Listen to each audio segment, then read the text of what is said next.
Okay, I'd like to call to order the meeting, the regular board meeting of the Batavia Park District, April 15th, 2014. Roll call, please. Riley. Here. Boyles. Here. Callahan absent. Tillman absent. Gray. Here. Let the record show we do have a quorum to do business. All stand for the pledge. I pledge allegiance to the flag of the United States of America and to the republic for which it stands, one nation, under God, indivisible, with liberty and justice for all. Any items to be added or changed on the agenda? Actually, matter of fact, we do. We would like to flip the order of 13A with 13B. So a little flip-flop there. And we would also like to ratify what is now 15D to read approval of resolution 225 fiscal year 2014 regular board meeting schedule to take out 15. Anything else? And that's a wrap. Okay. Now I'd like to entertain a motion to establish and approve this month's consent agenda, which includes approval of the minutes from the regular board meeting of March 18th, minutes from the executive session March 18th, minutes from the special board meeting March 25th, approval of the paid expenditures, approval of the unpaid expenditures, approval of the treasurer's report, approval of purchases as presented, approval of special use permit Windmill City Festival.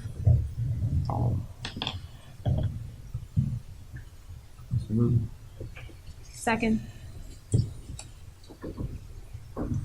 Okay, it's been moved and seconded. Roll call. Riley. Aye. Gray. Yes.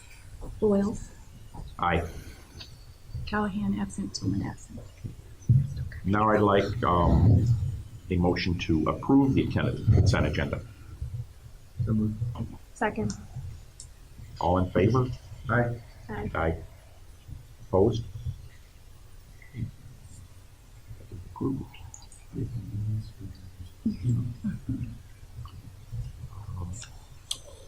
Any guests, matters from the public tonight? Don't all rush to the front. Any matters from commissioners? Right? Not this time, no. Okay. Correspondence.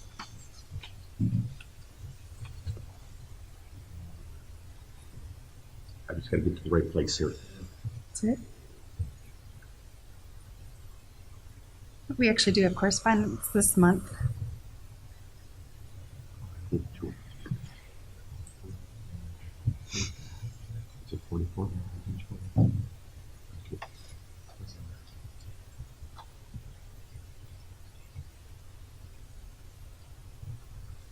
Okay, we have one piece of correspondence, notification from the Government Finance Officers Association that we've been awarded the Certificate of Achievement for Excellence in Financial Reporting. So congratulations, Rita. So yeah, notable achievement. Okay, next item on the agenda, announcements. Thank you.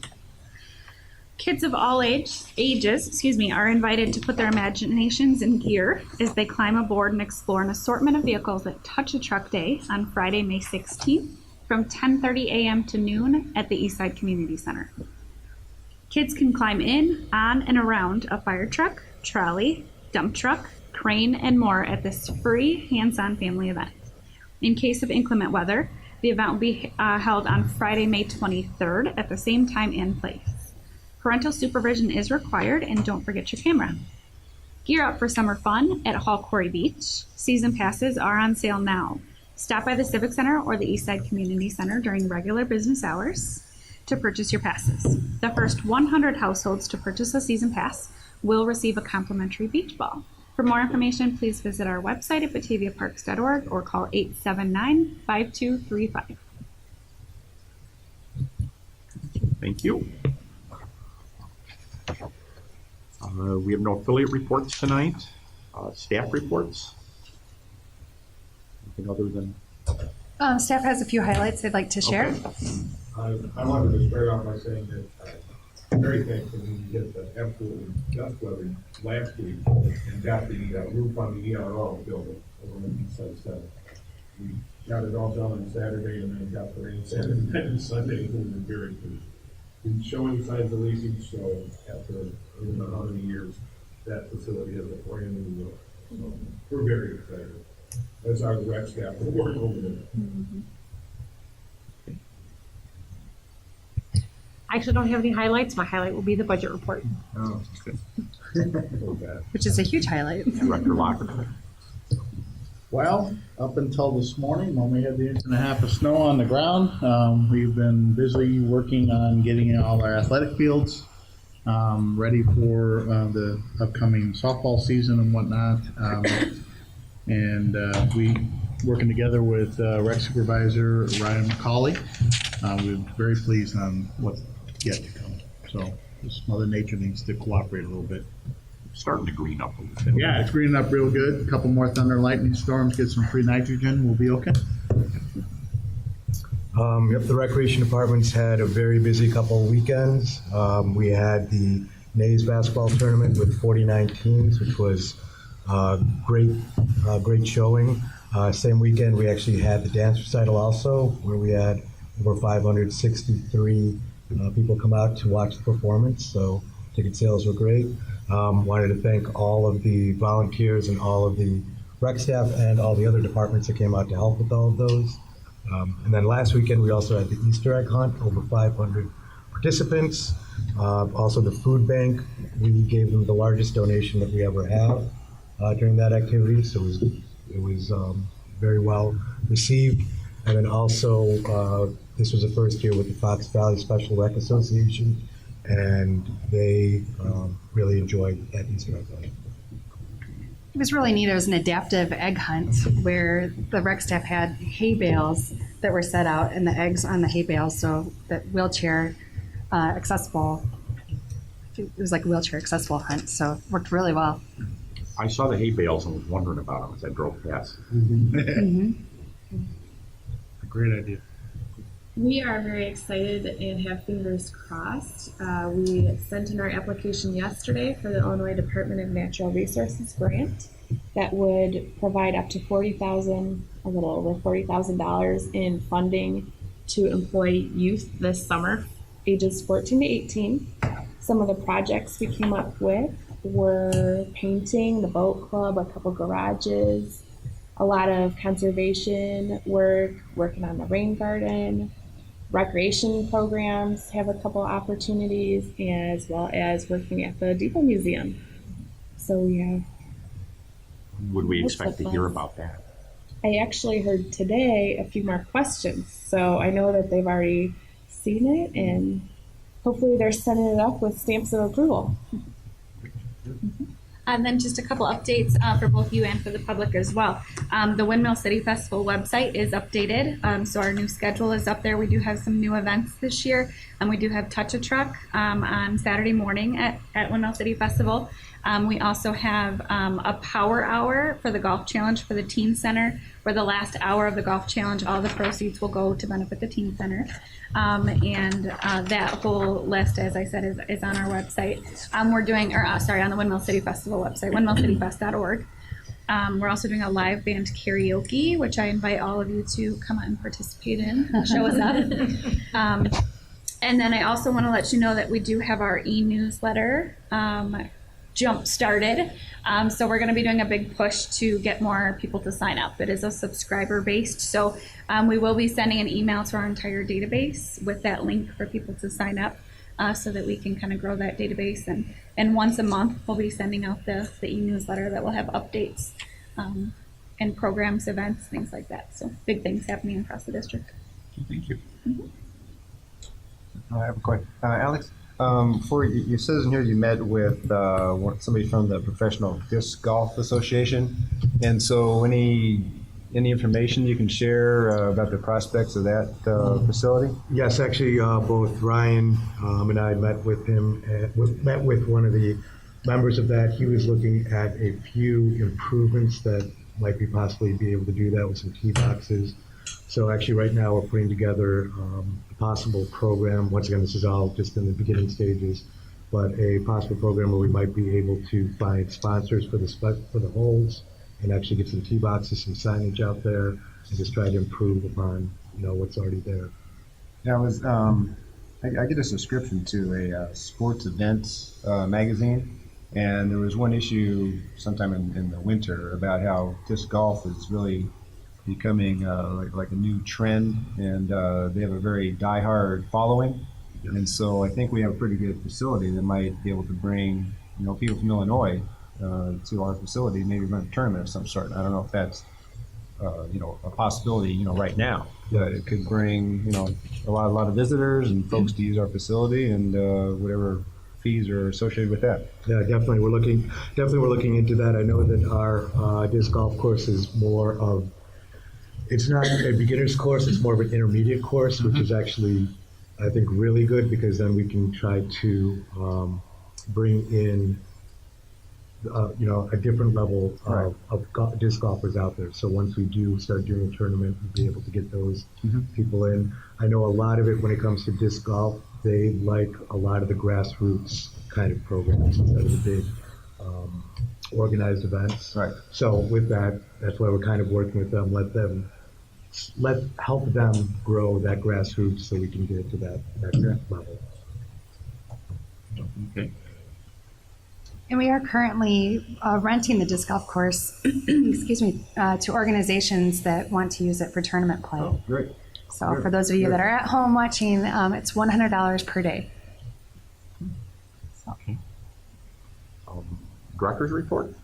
Yes, I did put a proposal in the executive director's report. I still need to work with legal counsel on a couple of items to kind of follow up with my proposal.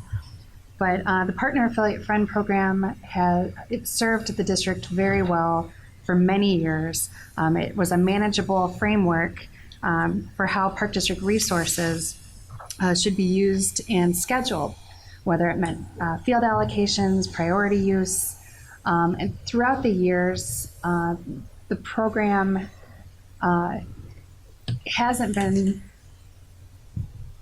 effectively managed, nor has it been serving its purpose in the manner in which it could have been. And my recommendation is pretty thorough. Again, I need to work with legal counsel on some policies to set forth in place. But with the start of a new volunteer program, the leadership team and I have really worked together to develop a new partnership program where it would level the playing field, where every organization is considered a partner. And it's a reciprocal relationship where the Park District would be looking for volunteers from the different affiliate groups to help at special events, river cleanup days. It would be a win-win situation. There'd be a lot of less reliance on tax dollars. Instead of hiring paid staff to work special events, we would have a solid group of a volunteer base to work from. And we have a volunteer committee that has been formed over the last year under Carl Hill's leadership. And so we feel pretty confident about having this volunteer program moving forward and what that would mean to the volunteer base here in Batavia, especially with the museum expansion that is just around the corner. And knowing that someday, as a part of that museum expansion, it will be a welcome center for Batavia, which will be staffed by community volunteers. So the Park District will already be at the very heart of the volunteer base. And but after talking with Council Price, there are a few wrinkles that need to be ironed out in the athletic field allocation policies before we can fully disband the PATH program. In fact, I'm looking for direction. I think that's what staff's looking for, direction. That's certainly able to be given and done. The we're just not prepared to, say, substitute X for Y at the moment because there are these collateral issues, really. The heart of it is in Allison's proposal, and you know, she's taking up 90% of the issues. There are a couple of unintended consequences which we haven't worked through about things like field allocation. That was tied up in the PATH program as well. So we need to adopt a policy around that. And then a couple other things in terms of, you know, some of the background checks on coaches and volunteers that we've insisted on. For larger groups that qualify as partner, they bore that expense. And we need to shift to a size approach and get that policy ready to go with what Allison's done for the volunteer program and the replacement on the PAC program. So those are just a couple of things we haven't finished yet. And I think one of the other things we look at is a fee policy.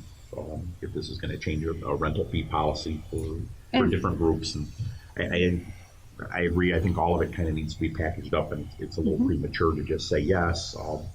I would say myself, I support moving in that direction. But And fortunately, the leadership team and I did work in the last year on a fee structure, and we did a lot of research on what other park districts were charging. So we did move forward in that direction, and we looked at actual costs, the hard costs, the soft costs, loaded, you name it. And I'm more than comfortable having Dirk, meeting with Dirk and the leadership team and showing him what we have so far. And that way he can pick up any pieces that he sees that may be hitting the ground with this. And then I think it's also critical that if there are particularly policy changes, yes, but particularly fee changes that would impact a group, that we're able to give them enough notice so that they can, Absolutely. Plan for it. Many of these groups operate on a shoestring, and we're hitting them in the pocketbook at all. We want to give them some notice so they can plan for it, set their fees accordingly, and have time to phase that in if needed. Absolutely. If it's not changing a lot, then that's a different story. It's still a matter of communicating. Exactly. That's why, these are some of the more issues change, the more they stay the same. These were exactly the issues that led to the path as one effort at it. I think Allison's description of it is kind. I think it's gotten weedy and needs, instead of just weeding it, it needs to be replanted with something new. Yeah. Yeah. But that's the thing. When you shift the cost of doing the background checks to the organization, you have to understand that that's not done on some sort of equitable basis. Now you've made one group more expensive than another. So why should they? So it's that kind of burdens and benefits. So just a couple of small things to do. And I feel confident that in the next month or two that staff will be able to come right before the board again and have a solid proposal before you.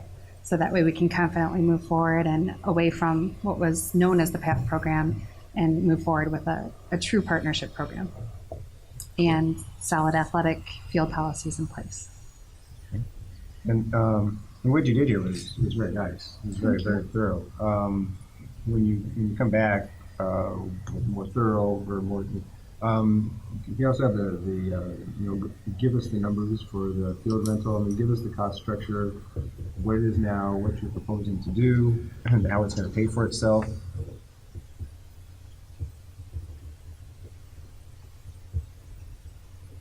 Well, I don't want to overpromise and underperform. I don't know that we'll have a structure that will pay for itself. Eric's guys do so much for the same dollar we pay them, and then even though they're incredible value and bargain, to pass on all the costs across the system the park districts represent has been nearly impossible to do. You price yourself out of being able to recoup all the costs. That's part of what the tax dollar is for. The fee structures I've seen people aim for are the incremental cost of maintain. Once it's installed and set, what's the incremental cost of keeping it nice? And that's what we try to recover. And so some activities are harder on fields than others. Right. And so some of them get charged more for that reason. Football is notoriously harder on the field than soccer. So that and it's part of Gary's point, communicating to the resident, well, why is my soccer child paying so much less than my football child? And that's part of our job to communicate that, set a structure around it. And maybe what I should have said was how is the cost that is going to be shared with the groups versus us? How is that going to affect our recreation fund or whatever fund that's coming out of? We can do that, and actually we've done that legwork, so we can provide that for sure. And then again, you said you did the work on what the cost is going to be. If we have not been doing all the maintenance on certain fields, football or whatever, because of the groups doing that, or baseball, make sure we know what those costs actually are. And since we have not been doing that, because the groups probably have receipts of what they've been paying to maintain the fields for their own organizations. And there's some intricacies to this because there are existing relationships or agreements that the Park District has with certain affiliate organizations that supersede the PAF program. Mm-hmm. Yeah, they're totally separate from it, which makes it a little bit more convoluted. Right. But there are they're maintenance specific to agreements. a couple of fields. Mm-hmm. And to Allison's point, some of that lost its precision in its application. Right. And the rating at that game. Mm-hmm. It's all part of a piece of maintenance and other things. Okay. Commissioner Gray, anything to add? Okay, Have some direction? I do feel like I've got a clear direction, and I feel like I do have support to move forward in this direction to work with legal counsel, and certainly the leadership team we can bring forward the work that we've already done, and I'll be more than happy to work with Derek. Certainly anything I can add, feel free to call. Yeah, we've been using Naperville Park District quite a bit as a great role model for us.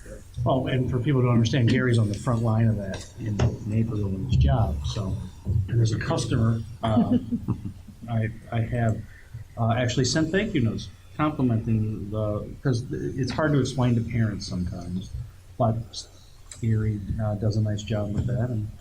And everybody, for example, this spring wanted the artificial turf because it was available when nothing else was. And how do you explain allocation to a bunch of parents who every child is a super special snowflake and must be treated as such?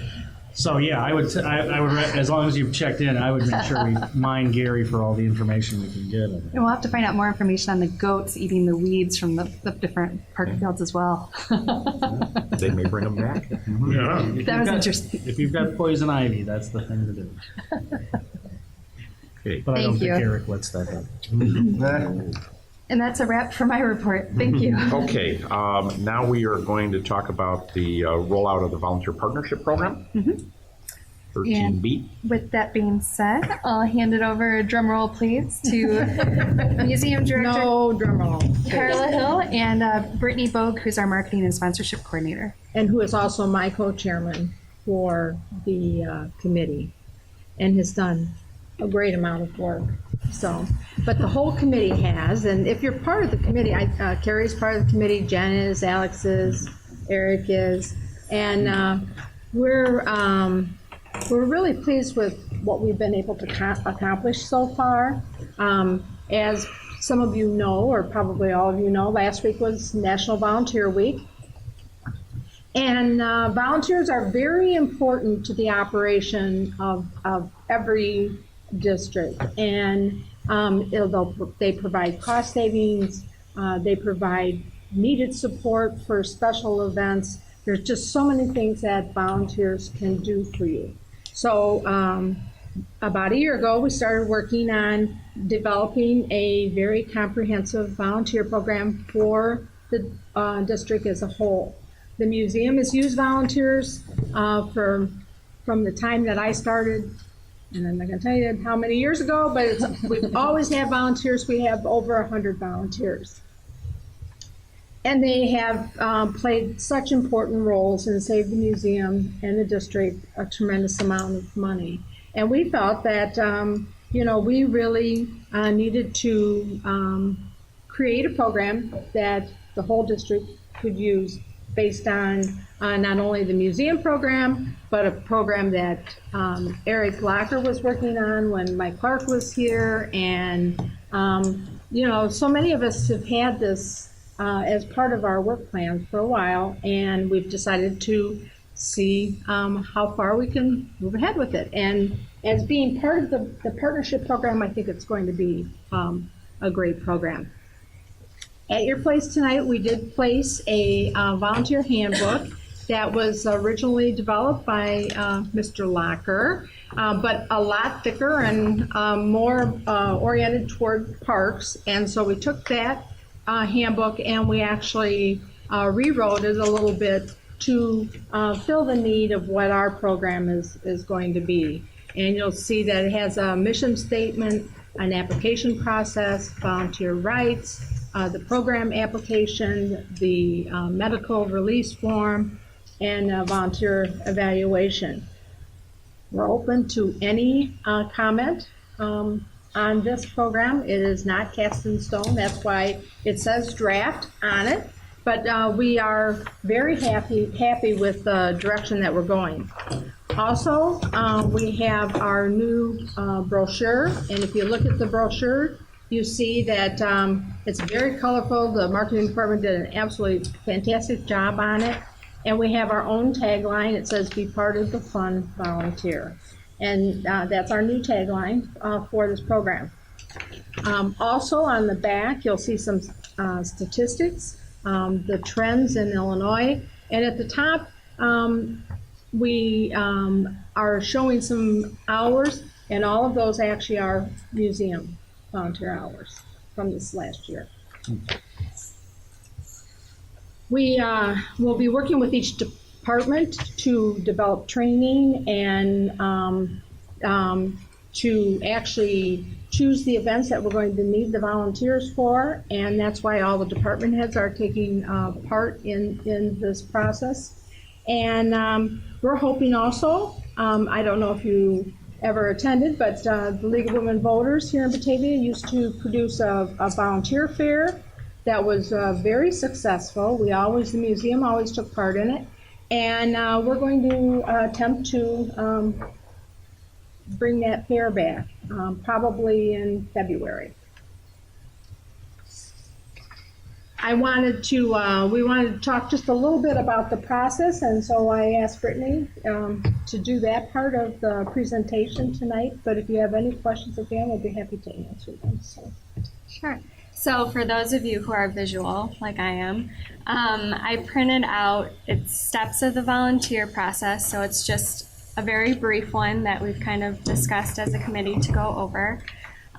So just very briefly, the first step of what happens is potential volunteers will fill out a form. So whether that's through a page in the brochure or through the trifold or online through our volunteer tab, and those will all get filtered into me. So it will have one direct point of contact, so nothing will get lost in between. From there, when I receive the form, I've created a spreadsheet, so I'll enter in all the contact information, so their name, mailing address, number, whether their availability, whether they want to receive future notifications. So if they, another volunteer opportunity comes up and they want to volunteer again.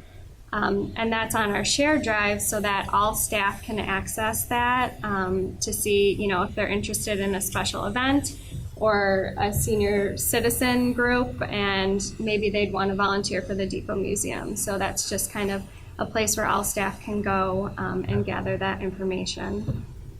Then from the contact information, by what they're interested in, I'll determine what department head that will go to. So let's say, for example, somebody wants to volunteer for a special event. So then I'll email Alex and I'll say, this person is interested in a special event, so please pass it on to the appropriate recreation supervisor. So from there, Alex will contact the recreation supervisor, give them the volunteer form as well that I'll put in his mailbox. And then that appropriate staff member will contact the volunteer within 2 weeks. So they're guaranteed a call within 2 weeks, and we'll follow up to make sure that they are contacted so the volunteer isn't just waiting in the wind. After that, they will direct them to fill out our application that Carla passed around, the manual. And from there, the staff member will train that potential volunteer on opportunities that they have coming up. And then from there, they're basically a volunteer for the park district, and they only need to fill out the manual once a year. And that's just a simple little process we have so far. And in the future, we might work with Jen to do like an AppleTrack system. So instead of using that spreadsheet, just making it simpler for everyone to access. And that's what we have. Isn't that awesome? I think what you've done is really awesome here, and this looks really nice. Just a couple of thoughts. There is volunteer software also out there. There's one called Logistics, and there's some others. I don't know what they cost, but in terms of managing that database. Second, I'd suggest maybe you get some involvement from this end to where you're not just waiting for volunteers to contact you, but you're having people here come up with needs so that we've got this coming up, and so we can say, hey, we need so many volunteers for Windmill City Festival, or so many volunteers for this or that. That will actually be part of our marketing efforts. And once we actually roll this out, we're going to be doing a lot of recruiting to actually build the database and let people know what our opportunities are. And then I guess the third thing in here, is there any sort of a background check required, particularly on volunteers who are working with children? Yes, so we're requiring right now for anybody who's working with children to be background checked, and Jen is going to deal with that. It takes about a day for a background check, so that will go through Jen. I don't know if you have anything else you want to say about that. Anyone that is going to participate as a volunteer for a youth or family event program out in the parks where we're going to have programs would submit for a background check, a criminal background check, and it's very painless. We have a web link that everyone can input their own information, so we will not be sharing your personal information with anyone, even around the staff. And then you're good to go. Good, thank you. So your package is very nice, like this. It's very good. It's very complete, especially the part where you're going to train the folks what to do. That's one thing that's lacking in most volunteer organizations. Organizations that want volunteers, they never train people what they're supposed to do or how they're supposed to do it. So that's really terrific. I'm very glad to see that. A couple of questions, Carla. So you already have 100 volunteers.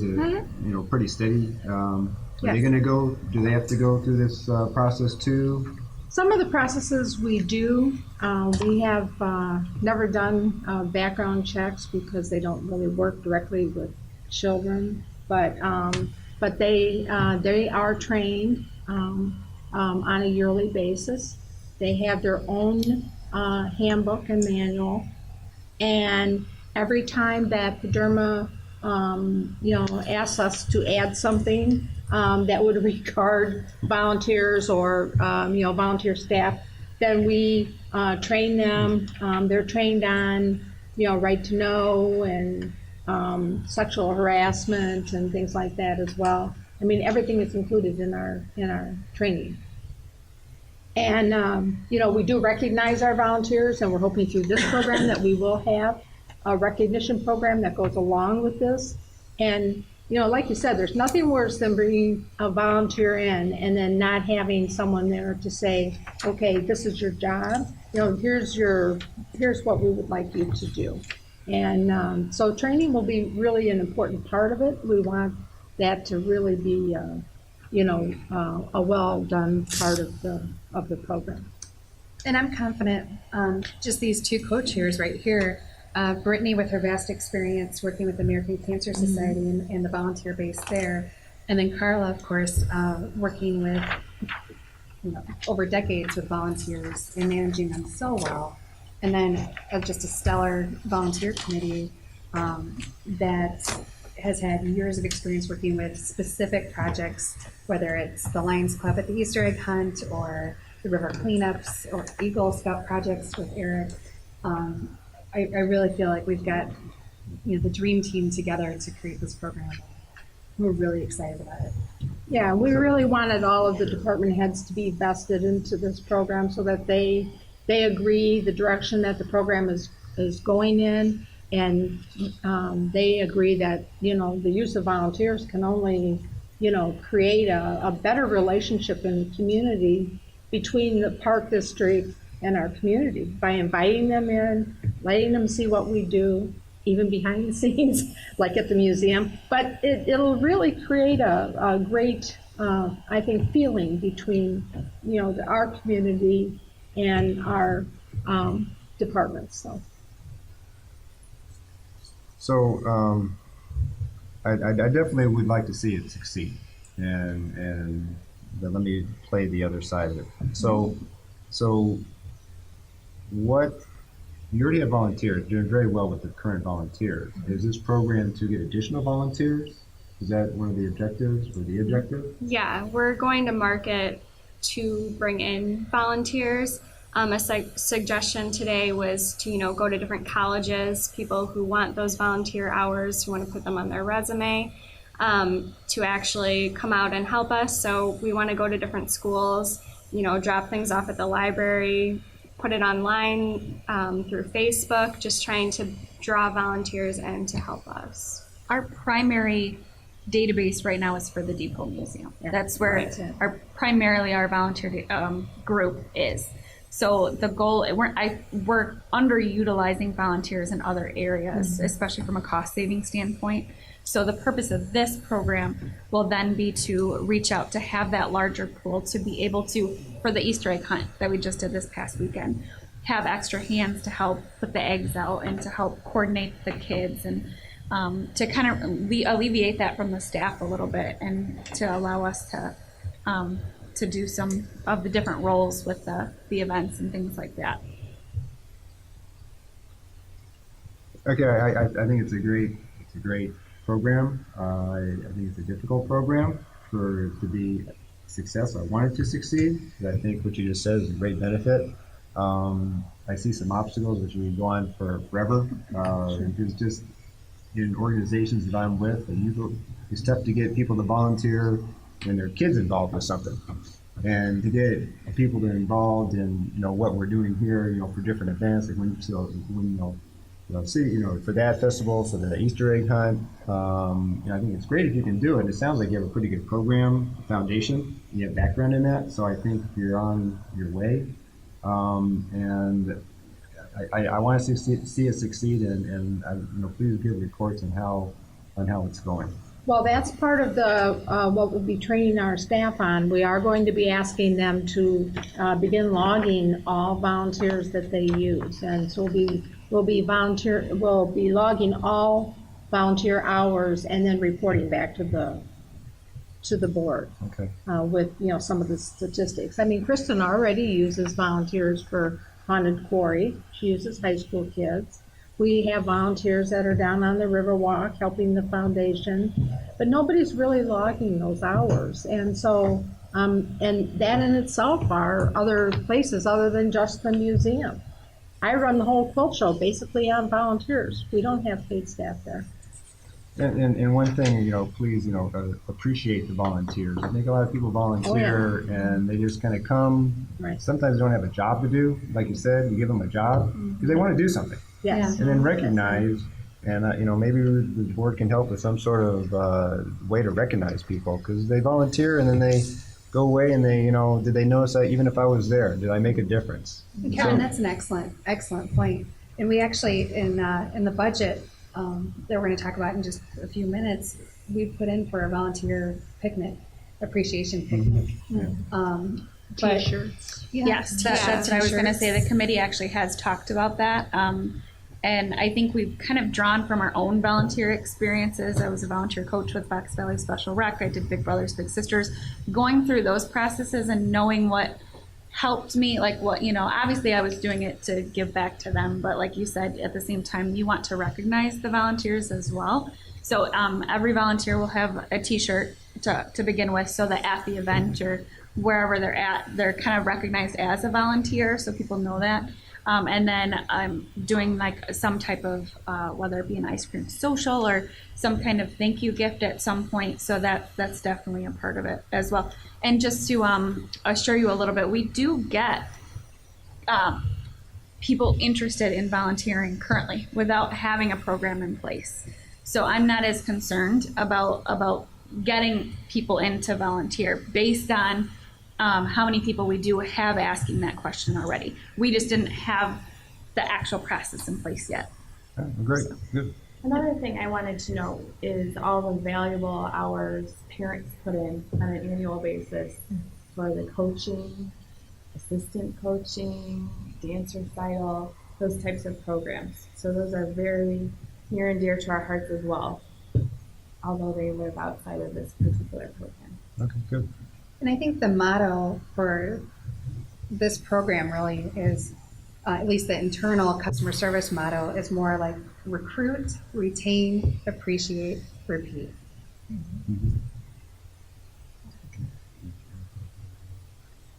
That's it. We really just wanted to roll it out to you to give you the sneak peek. And again, I wanted to thank the volunteer committee for all of the sweat equity that you put into it. Okay, I guess Director Cruz has a budget presentation. She has a song and dance too. She songs. So get her tap shoes on.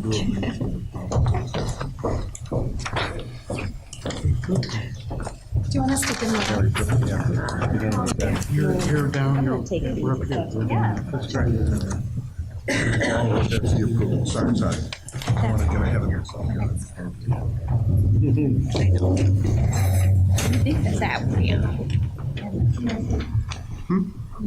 Yes.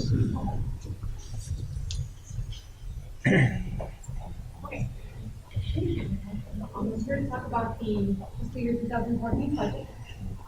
We had a special board meeting last weeks ago, so this is to present the final budget, and next month in May, if this is approved as is, we will do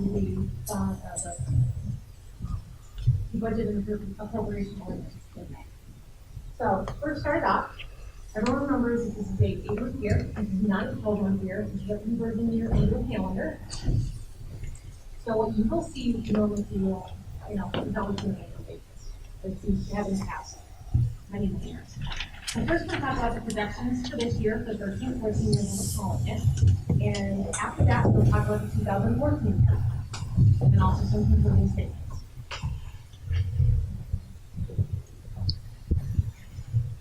So some of the 13, 14 statements or highlights that we have right now are listed here on a PowerPoint, and I'm going to have Allison start it off. Sure.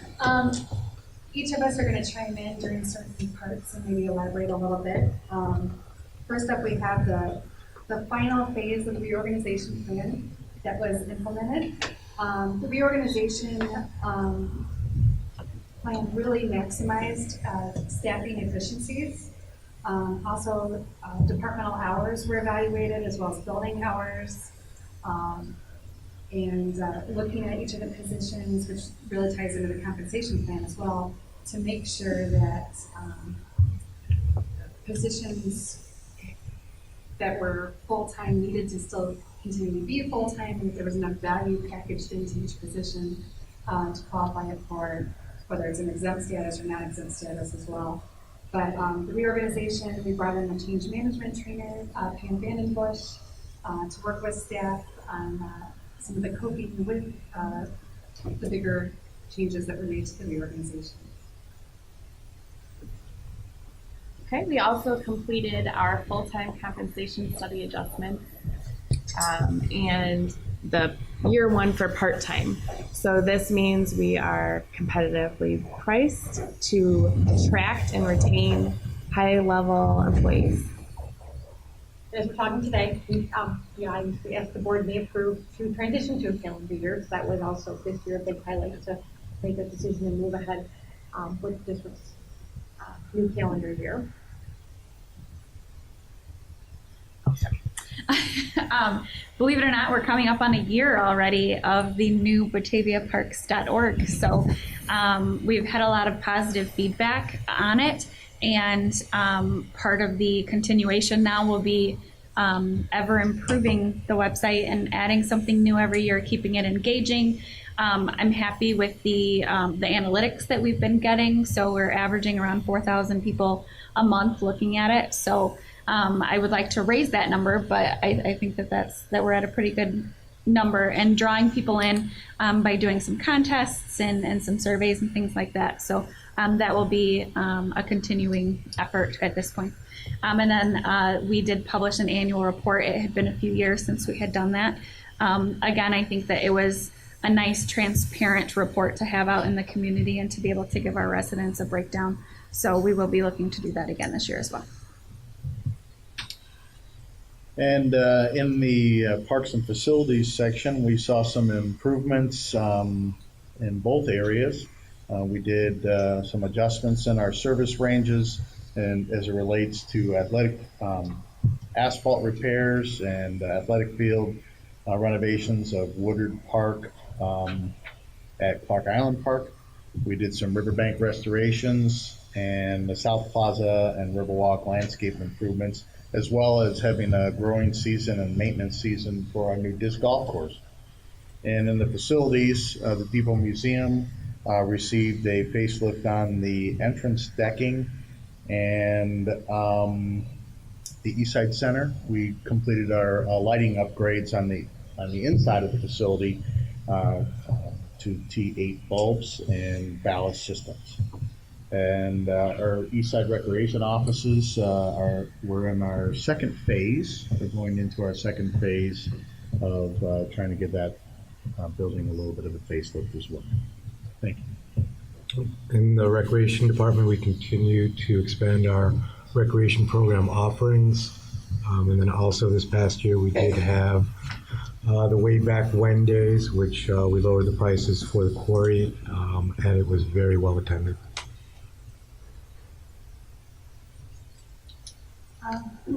We'd be remiss if we didn't mention the Batavia Parks Foundation's Boardwalk project.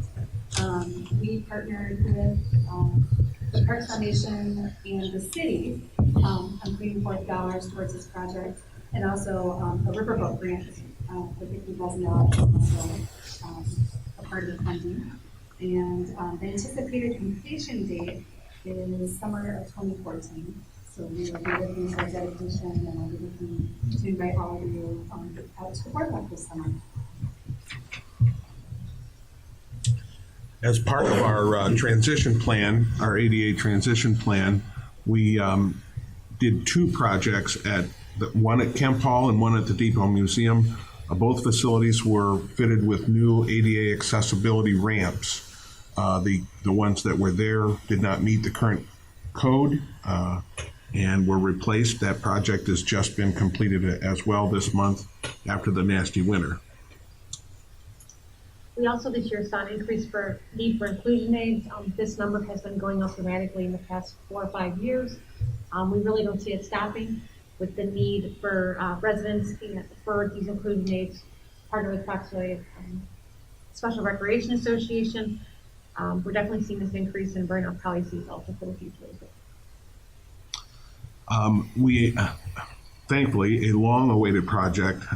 We installed a multi-purpose access path from the street sidewalk along River Street at Webster and River down to the Fox River Trail, something that we've been working on for a very long time.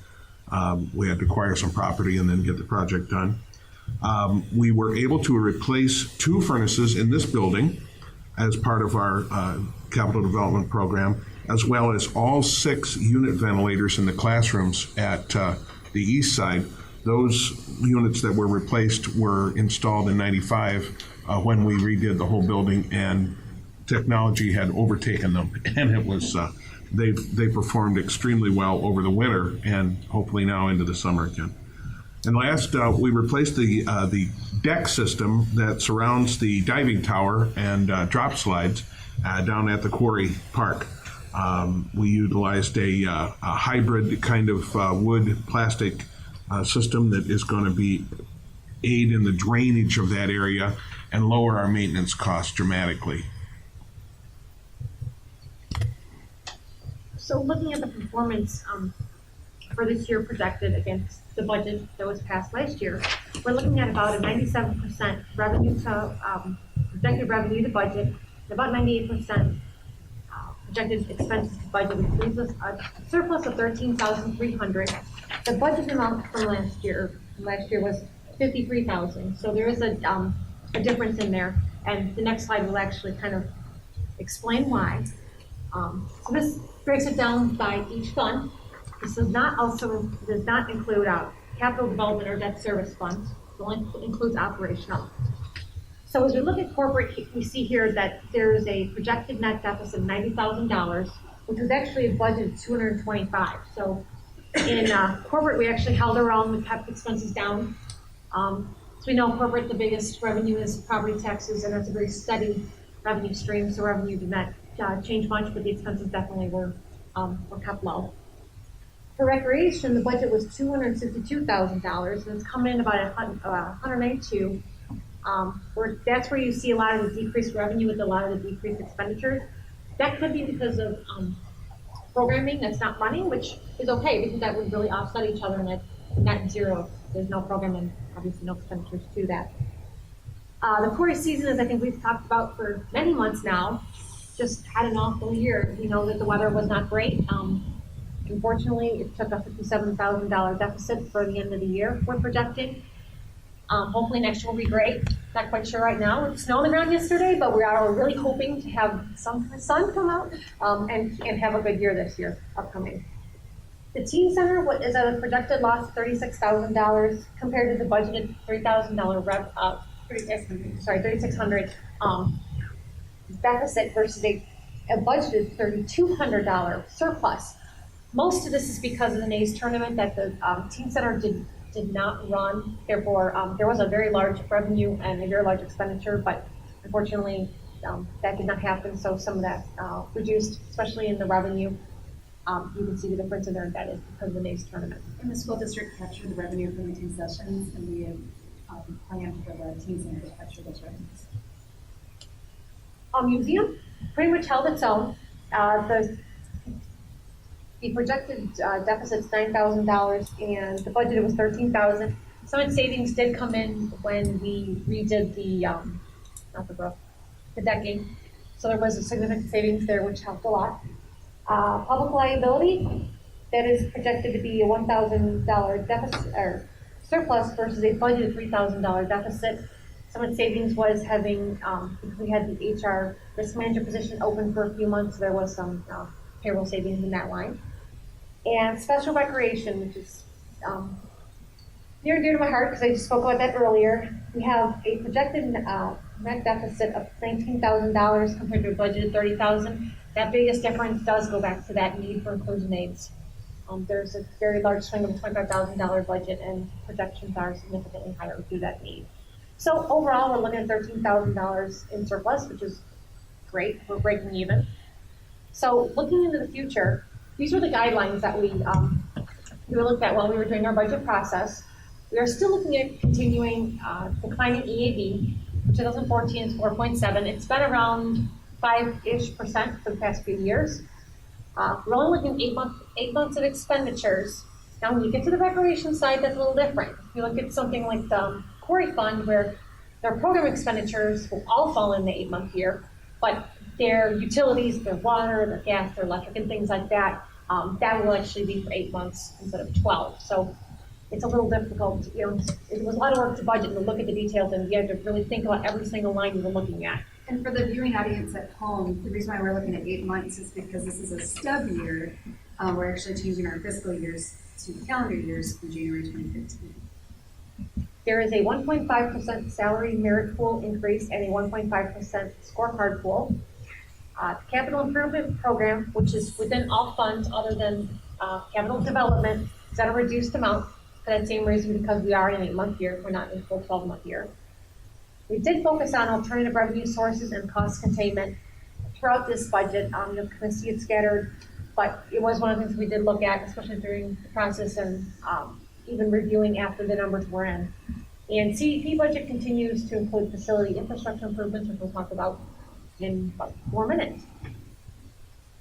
The 2014 highlights coming up for the 8 months include The Park District is applying for the IPRA Distinguished Accreditation Agency Award. This process tightens up the district's policies and best practices. So we are knee deep, actually probably 80% of the way through. So the Park Board will see a lot more policies coming forth in the next 2-3 months. Okay, as I said earlier, we are finalizing our compensation adjustments. And with that, we will be making recommendations later in the year for the next budget year to make sure we stay within the ranges that we've set forth. The next thing, our HR files are going online, so we will be saving a lot of time, both ours as well as our new employees. From everything, new hires will be completing all of their paper online, and then we will be storing it there. So when we have to check if an employee worked for us 15 summers ago at the quarry, we're not downstairs digging. The other thing we're going to work on is bringing all district computers up to Windows 7. Windows XP terminated at the 15th, I believe. I got new yesterday or last week. And they're no longer going to support that. So we are looking to bring everyone up to Windows 7 and start our replacement program going forward, because we have a standard replacement program in place, so we're not replacing them all at the same time. We do basically about every 4 or 5 years, depending upon if someone's computer does go down, they do get moved up in the list. They can't use their computer anymore. So we're bringing that all back up to Windows 7, and we're going to start from here and then move forward again. We have a budgeted principal and interest payment for a 2-year bond, for $350,000 at 1.1%, $635 for 1 year for this year, and then $635 for the next. Some major district initiatives for this short year include the purchase of 315 South River Street, which we've all talked about in the last couple months. We are going to be doing a comprehensive building condition study at the East Side Center, 20 years of ownership, and we are finding mechanical systems, building structure that needs attention. This is going to be done by an architecture firm who will give us a report that will help guide us in our future years of capital development expenditures. We are, in just a little while, going to be awarding the contract for the first phase of the Extra Park renovation, something that, again, that we've been working on since 2009, when we first put it in for an OSLAD grant and were turned down. That's going to begin, and we are very excited about that. one thing we're going to look at on the IT side is to convert our email off of Lotus Notes onto a different platform. Lotus Notes is an archaic platform, and we need to get away from that. It's new technology here in the district. One of the items on our ADA list this year is the installation of a hearing aid loop system in Shannon Hall that will enhance the sound levels in there for folks who have hearing impairments. It's kind of a new technology that's come out, and we felt that this was a very doable project in this shortened year. Next one down is also an ADA project.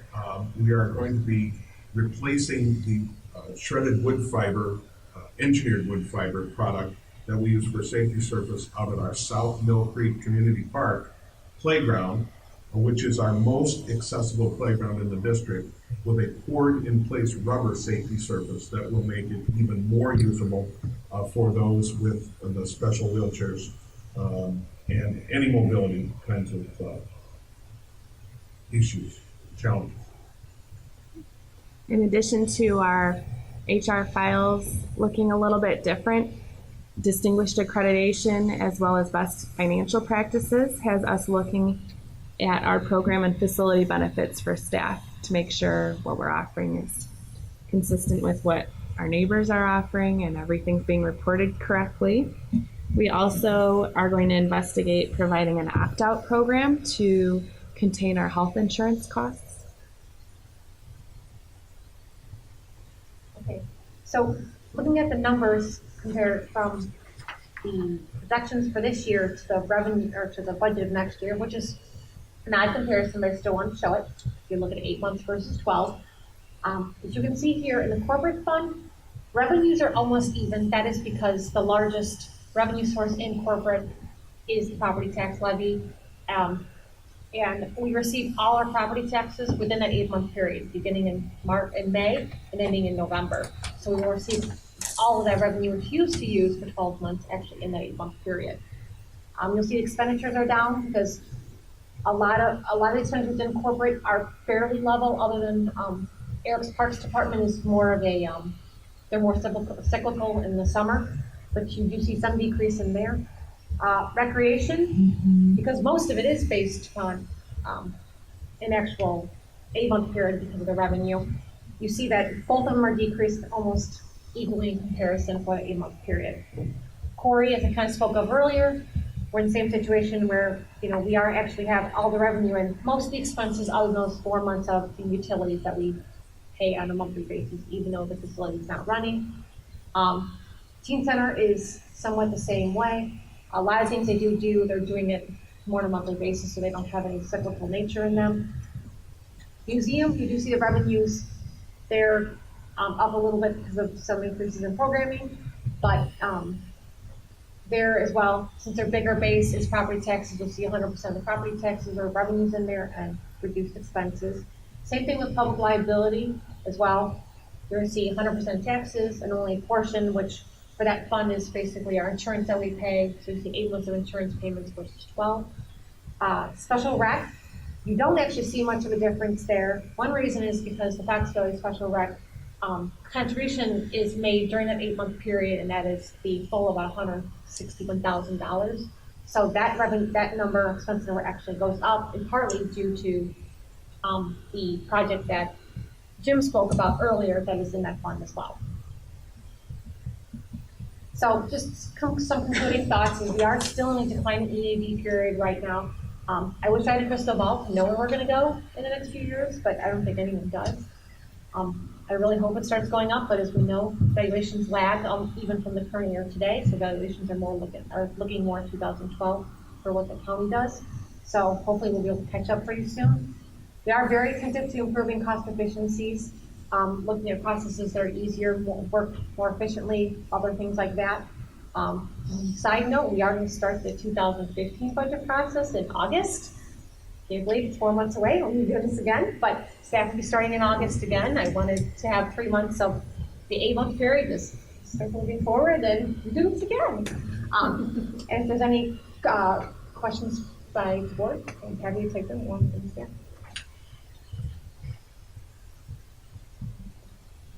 Questions? For the special rec, that fee went up, did we know that was gonna happen? When we went like $50,000 or something? No, that is not, that fee is based upon the participants that are in the programs. Right. And where the need is. So the need is going up because we do have more participants that need the need, plus we have more programs that we're offering. So we saw the trending from last year. We really started looking at it, and I really dug down this year, and it's going up. The need is there. And really, the specific programs are New Horizons and the enrichment program for the inclusion aids are being used. I guess is there a way to budget for that, so we're not caught, by surprise, or the impacts are expensive, versus what you see there is, I did look at this year's 8 months and took that into account when I put that budget number in there. And there is an increase also in the contribution as well, which we were fully aware of because Dr. Special told us about that, and that contribution's in there too. And there's an increase in children with autism, and that's why all of those numbers are coming up. So we are looking at that trending to see, and it need kind of guidance from Fox Valley Special Rec in terms of, if they're seeing, what they're seeing percentage-wise, between bucks and through.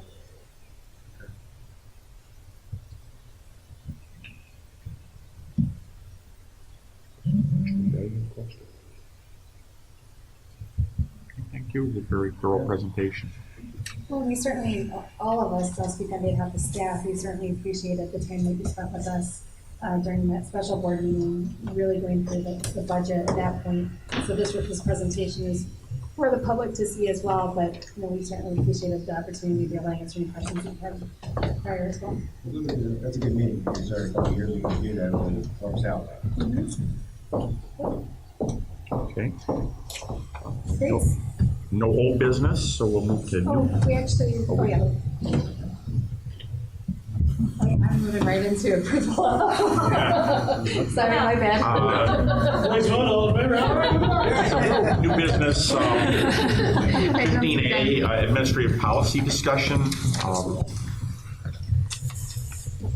Yes.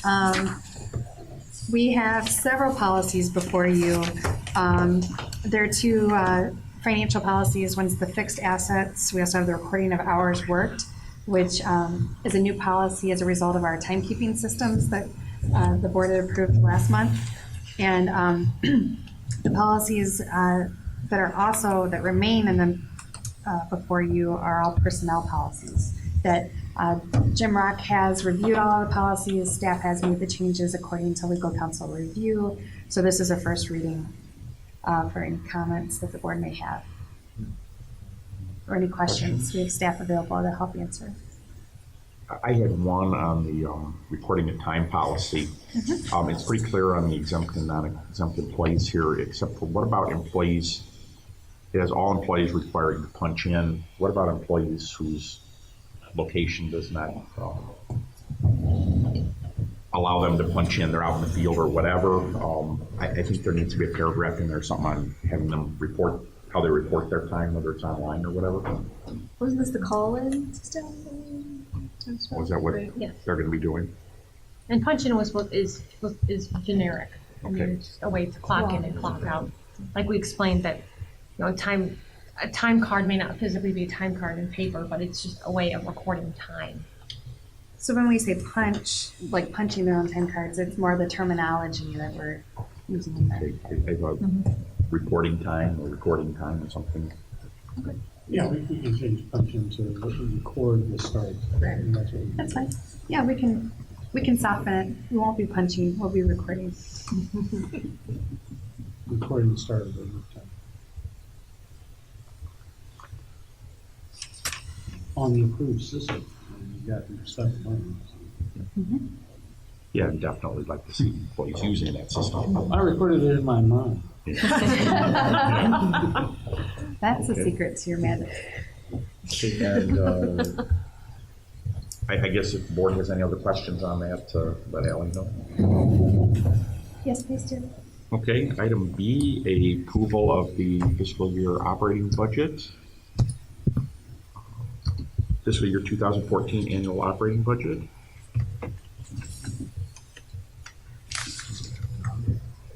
I'm getting here. Hold on a second. Hey, just in time to approve the annual operating budget. Another question, and then I'm just getting to the right page here. Yeah. Somebody knows what page that is. 88. 200 and something. It's Here we go. 261. Okay. Earlier tonight, we had our budget presentation. If you have any questions, I guess I'm looking for a consensus to move forward with the budget appropriation ordinance. So, Second.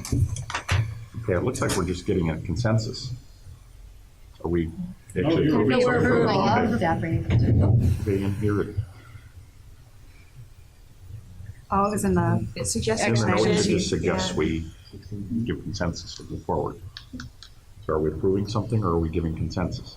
It would actually be the approval of the fiscal year 2014 operating So I annual make a budget. motion to approve the fiscal year budget 2014 as presented. We have a second. Okay, we have a motion and a second to approve the 2014 annual operating budget. Roll call. Riley. Here. Boyles. Aye. Callahan. Aye. Tillman absent. Gray. Aye. Okay, motion approved. Thank you. Next item of business is approval of intergovernmental agreement between Batavia Park District and Geneva Park District. This is we're doing some housekeeping here. During our loss control review with Paderma, it was determined that the agreements that had been made back in the very early 1980s between Geneva and Batavia for the park property that was shared at that time, which was one, really had kind of gotten out of date and needed to be changed up. The IGA that's in front of you tonight is the latest and greatest rendition of what has come forward from staff input on both park districts, and then given all the legal review by Ansel Glink, and it's here for you to approve. Geneva will be approving this next week at their board meeting. And Ansel Glink actually represents both Geneva and Batavia, so it works out very well. We were able to split the legal costs there. And in reading that, my understanding is this is pretty much the agreement we've always had. It's just been polished up and got all the parks in it. This is now. It's nothing new. No, it's absolutely nothing new. This is now form following function. And we really all agreed that, 10 years from now, 20 years from now, if we're not all in our places, we need to set the stage for the future leadership here, so that way we have these agreements in place, and we really just have to dust it off and add in the parks that we've been maintaining for years together. And Jim, maybe you could just explain that we do have some parks who cooperate on the ownership. And that's probably a really good idea, Gary. I'm sure it's not a totally unusual situation, but over the last 25 or 30 years, there are five parks that are shared. Literally, the property is shared by Geneva Park District and the Batavia Park District. It happened during the boom times of the development of subdivisions all along the northern border that separates the Geneva Park District and the Batavia Park District. There are three parks out in the Mill Creek subdivision out west of town, Brayburn Park along Western Avenue, and Carriage Crest Park, which is up on Carriage Way and Shabana and that neighborhood up there. All five of those parks, as the time went on, as we grew from 1 to 2 to 3, it was decided that Geneva would take one and Batavia would take one, and then we just kept going that way. We share the Somerset Park. The maintenance of that is done by a contractor. It's a very large, open, undeveloped piece of property that serves also as a drainage basin for that neighborhood out there. So we can't build anything on it, and it's taken care of by the contractor out there. So otherwise, Geneva does 2 and Batavia does 2, maintains 2. Okay. I'd like to entertain a motion for approval of the intergovernmental agreement between Batavia Park District and Geneva Park District. So moved. Second. Do we have a motion and a second? Roll call, Shel. Gray. Aye. Riley. Aye. Boyles. Aye. Callahan. Aye. Tillman absent. Okay, that one passes. Next item is approval of resolution number 225, the fiscal year 2014 regular board meeting schedule. So this is our annual requirement. Once a year, we become before the board with the schedule for the remainder of the year. And if you like the dates that are proposed and the timing proposed. Does this change at all because of our calendar year? That's just statutory based on our meeting schedule. It's nothing to do our kind of shift. We will adopt this at the start of the next fiscal. Okay. Right. A motion. So Second. Roll call. Riley.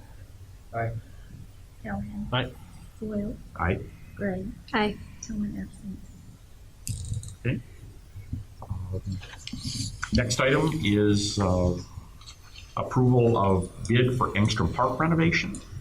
Director Eden. Thank you.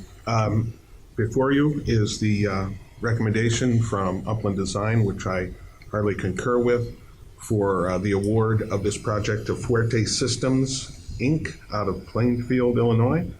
Fuerte actually were the folks that developed Levi Newton Park out in Mill Creek for us back in 2005. They have bid to us, but not been successful since then. This time they were Really successful. Very successful in this case. Very under budget.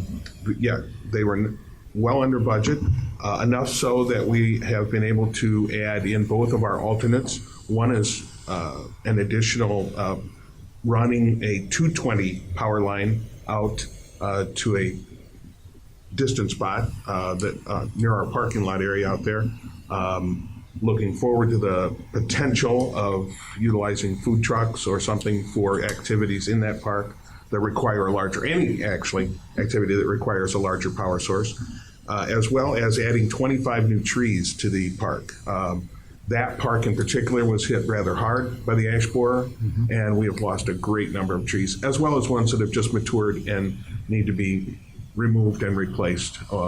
That park was originally developed in 1984, so it's well overdue for this renovation.